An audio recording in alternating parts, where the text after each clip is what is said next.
गणगौर व्रत। यह व्रत चैत्र शुक्ल तृतीया को किया जाता है।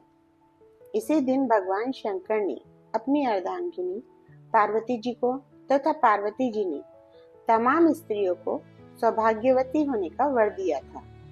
पूजन के समय मिट्टी की गौरी बनाकर उस पर चूड़ी, महावर, सिंदूर चढ़ाने का विशेष फल है। चंदन, अक्षत, धूप, दीप नैवेद्य से पूजन करने, सुहाग सामग्री चढ़ाने तथा भोग लगाने का नियम है। यह व्रत रखने वाली स्त्रियों को गौर माता पर चढ़े सिंदूर को अपनी मांग में लगाना चाहिए। गणगौर की कहानी। एक समय भगवान शंकर नारद जी तथा पार्वती जी को साथ लेकर पृथ्वी पर घूमने चल दिए। भ्रमण करते हुए तीनों एक गांव में पहुंचे। उस दिन चैत्र शुक्ल तृतीया थी। गांव के लोगों को जब शंकर जी के आने की सूचना मिली तो धनी स्त्रियां उनके पूजनार्थ नाना प्रकार के रुचिकर भोजन बनाने में लग गई। इसी कारण से उन कुलवंती स्त्रियों को आने में काफी देर हो गई। दूसरी ओर निर्धन और अकुलीन घर की स्त्रियों ने जैसे बैठी थी वैसे ही थाल में हल्दी, चावल, जल ले जाकर शिवजी और पार्वती जी की पूजा की। अपार श्रद्धा भक्ति में निमग्न उन स्त्रियों को पार्वती जी ने पहचाना तथा उनकी भक्ति पूर्वक दी हुई वस्तुओं को स्वीकार कर उन सबके ऊपर सुहाग रूपी हरिद्रा हल्दी छिड़क दी। इस प्रकार मातेश्वरी गौरी से आशीर्वाद तथा मंगल कामनाएं प्राप्त कर वे स्त्रियां अपने अपने घर चली आई।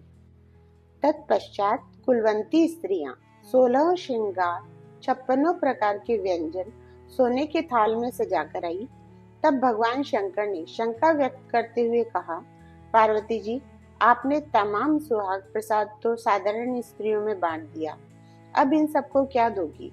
पार्वती जी ने कहा, आप उनकी बात छोड़ दें, उन्हें ऊपरी पदार्थों से निर्मित रस दिया है, इसलिए उनका सुहाग धूती में रहेगा, परंतु इन स्त्रियों को मैं अपनी अंगुली चीरकर रक्त सुहाग रस दूंगी, जो मेरे समान ही सौभाग्यशालिनी बन जाएगी।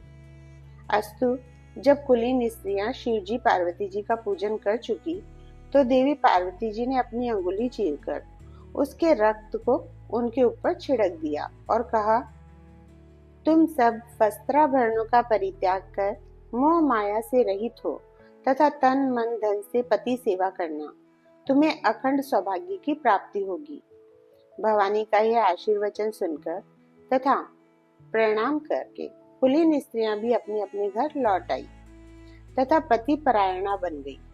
छिड़का खून जिसके ऊपर जैसा पड़ा था उसने वैसा ही सौभाग्य प्राप्त किया। इसके पश्चात पार्वती जी ने पति की आज्ञा से नदी में जाकर स्नान किया, बालू का महादेव जी बनाकर पूजन किया, भोग लगाया तथा प्रदक्षिणा करके 2 कणों का प्रसाद खाकर पार्वती जी ने मस्तक पर टीका लगाया। उसी समय उस पार्थिव लिंग से शिवजी प्रकट हुए और पार्वती जी को वरदान दिया, आज के दिन जो स्त्रियां मेरा पूजन और तुम्हारा व्रत करेगी उनके पति चिरंजीव रहेंगे तथा अंत में उन्हें मोक्ष मिलेगा। भगवान शिवजी ये वरदान देकर अंतर्ध्यान हो गए। तत्पश्चात पार्वती जी नदी तट से चलकर उस स्थान पर आई जहाँ पर पतिदेव तथा ऋषि प्रवर नारद को छोड़कर गई थी। शिवजी ने विलंब से आने का कारण पूछा तो इस पर पार्वती जी ने उत्तर दिया, मेरे भाई भावस नदी के किनारे मिल गए थे, उन्होंने मुझसे दूध भात खाने तथा ठहरने का आग्रह किया, इसी कारण से मुझे आने में देर लग गई। ऐसा सुनकर अंतर्यामी भगवान शंकर जी स्वयं दूध भात खाने के लिए चल दिए। पार्वती जी ने जब समझा कि ढोल की पोल खुल जाएगी तो अधीर होकर पति से प्रार्थना करते हुए भगवान शंकर जी के पीछे पीछे चली।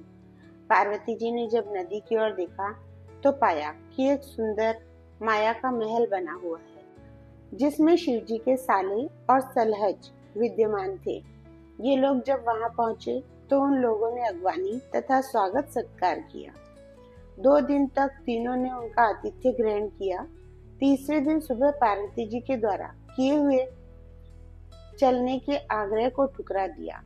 इससे देवी काफी कुपित हुई तथा अकेली ही चल पड़ी। मजबूर होकर भगवान महादेव जी को उनका अनुसरण करना पड़ा। नारद जी भी साथ में थे। तीनों व्यक्ति चलते चलते काफी दूर निकल आए। सायंकाल होने पर शिव जी ने बहाना किया कि मैं तो तुम्हारे मायके में अपनी माला ही भूल आया।